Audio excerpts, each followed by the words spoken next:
In a galaxy far from Earth, on a planet called Zephyria, there lived a race of advanced beings known as the Velar.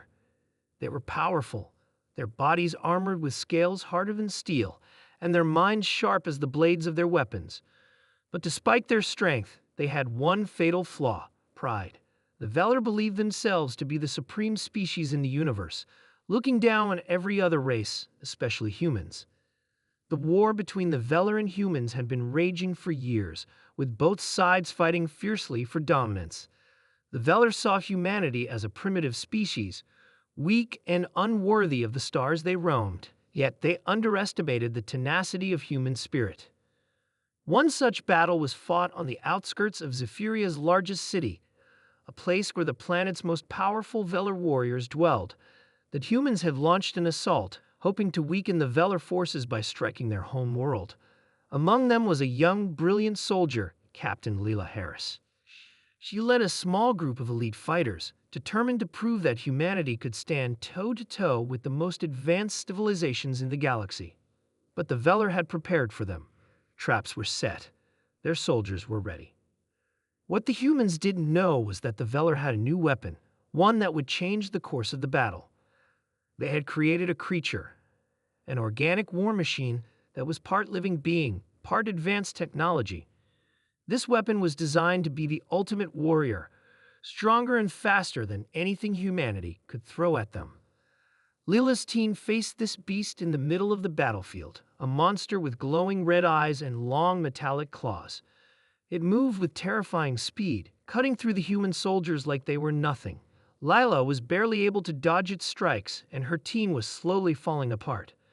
Then, in a last-ditch effort to save her people, Leela leaped onto the creature's back, stabbing it with her energy blade.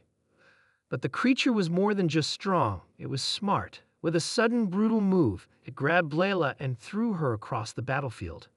She slammed into a wall, her body bruised and broken, barely conscious. She could feel the blood pooling beneath her as she struggled to stay awake. The battle raged on around her, but Leela knew she had failed. Her team was lost, and the Velar had won. The last thing she saw before slipping into unconsciousness was the looming figure of the creature, its red eyes staring down at her with cold mechanical disdain. Hours later, Leela awoke. Her body ached with every movement, and her vision blurred. She was no longer on the battlefield, but somewhere unfamiliar. A small, dimly lit room surrounded her, and the air smelled stale. Her arms were tied to a table, and her head spun with confusion. How had she survived? Was this some kind of Velar prison?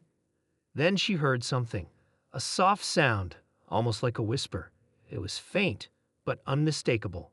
She strained to hear it, her senses still dulled from the battle. Slowly, the sound grew louder, and soon she could make out the voice, an innocent, childlike voice. "Are you okay?" Leela's heart skipped a beat. That voice didn't belong to a soldier or a Velar. It was human. She opened her eyes fully and saw a small figure standing beside her. It was a child, no older than 10, with short brown hair and wide, curious eyes. The child was dressed in ragged clothing, and there were signs of hunger on their face. But what was most surprising was that the child wasn't afraid of her, even though Leela looked like a warrior from another world. Who are you?" Leela asked, her voice weak. "I found you," the child said, smiling gently. "You were hurt, and I couldn't just leave you there." Leela's mind raced. She had been abandoned by the Velar, left for dead on a strange planet. But this child had saved her. It was impossible. How had they found her in the midst of all the chaos? I'm Leela," she said, still trying to gather her thoughts. "Why are you here? Why aren't the Velar attacking you?" The child's face darkened slightly. "They took my parents," the child said quietly. "They left me behind just like they left you, but I'm not afraid of them.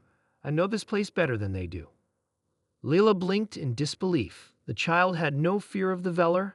Was it possible that they had grown up in this war-torn world, living in the shadows of the battle? She couldn't understand it, but the warmth in the child's eyes was undeniable. "I'm sorry," Leela said, her voice barely above a whisper.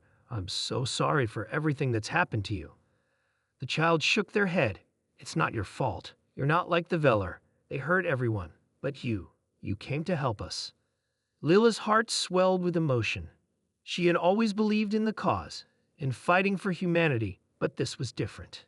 She had been wounded, abandoned, and left to die. Yet this child, this innocent being, had found her and given her a chance to survive. "Thank you," Lila whispered, feeling a tear slip down her cheek. The child smiled again, but this time it was a little wider. "I'll help you get better," they promised. "You're going to help us, right? You're going to stop the Velar." Lila nodded, her resolve hardening.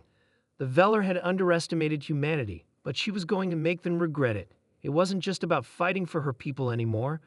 It was about protecting those who couldn't protect themselves. As the child gently tended to her wounds, Lila felt the weight of their words settle in her heart. She wasn't alone anymore, and this time the human spirit would rise up stronger than ever. Together, they would fight back. Together, they would show the universe what humanity was truly capable of.